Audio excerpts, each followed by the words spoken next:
Welcome to the Weather Guru's U.S. current weather forecast update for November 5th, 2023 on this Sunday for the lower 48 United States here. Right now we're looking at the current surface map going into using the GFS model here.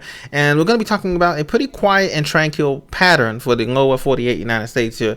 Minus a few showers and high elevation snows in the Yellowstone National Park and the Bitterroots and the Tetons. And this Pacific moisture that's coming in up this atmospheric river.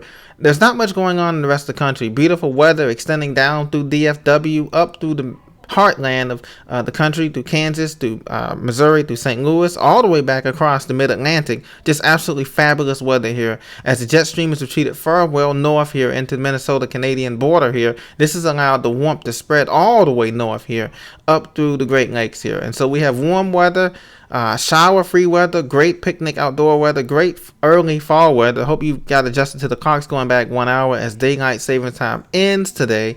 But in the meantime, we have a beautiful setup here for the next couple of days here.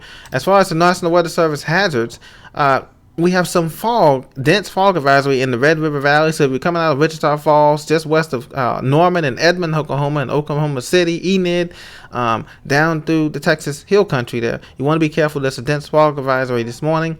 We also have a high wind warning up into eastern Wyoming. So you're coming down up I-25 through Cheyenne and east of Cheyenne and Laramie, Wyoming. Be very careful. There's a high wind warning. Maybe some crosswinds coming across I-25 and I-70 there up there in the Wyoming area.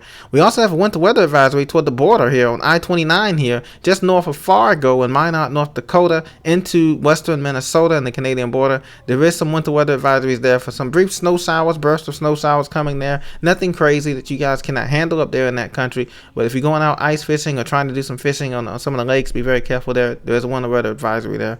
And also out in the Cascades and the plains east of the Cascades, there is in Washington, there's a dense fog advisory. And so we also have some wind advisories in the lower Oregon basin as well as the high Sierras there of California. So nothing much going on elsewhere. Pretty clear around the rest of the 50 states here, so that's great news. Now looking at the temperatures have been absolutely fabulous. 66 degrees Fahrenheit in Atlanta, 72 degrees Fahrenheit in northern Florida.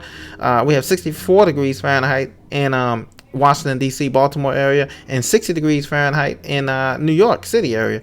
And just perfect weather. As you can see, the jet stream is retreated north, and that cold air is really bottled up way up north in Yellowknife, Canada, and the northern interior there. That won't be changing anytime soon here until possibly next week, and we get another front in here. But right now, temperatures are absolutely fabulous for November as we start this year. The past peak season for the leaves has already commenced in much of the Appalachians. So if we go into the Appalachians and the Great Smokies, anywhere up to the Blue Ridge, all the way up through the Alleghenies, you want to check that out in the next 2 weeks. The peak time will be coming before the leaves begin to wane and start to fall off in that type of season.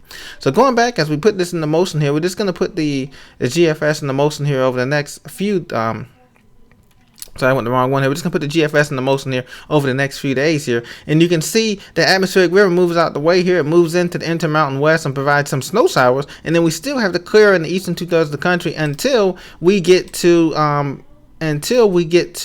the middle of next week, next Sunday, and that's when we start to see some showers build into Pacific Northwest, and those showers continue to rumble across the country here, and then also toward the middle of next week, and toward the week before Thanksgiving, I should say, the 14th, we start seeing some showers building up in the Gulf Coast from Houston, Beaumont, up through Waco, College Station, and the DFW area. And those showers will continue, but the warmth is still there. As you can see, those red lines, the southwesterly flow continues, along with some showers that are going to be developing on the eastern two-thirds of the country. This later on, November 16th, about 2 weeks from now, there's supposed to be a big system bringing in some showers all the way through the Ohio Valley into the deep south. And there's a low pressure system off California that bears watching toward the end of the month, and that could provide some showers for Southern California and Baja California as well. But there is no really cold air that's going to be seeping into the lower 48 United States in the next 2 weeks that we see here on the GFS model, and so that's good news. So this is an update for the Weather Guru for Sunday, November 5th, 2023. Please be sure to subscribe to this channel for the latest interpretation of the weather data as it comes in, and you guys have a blessed weekend. Talk to you soon.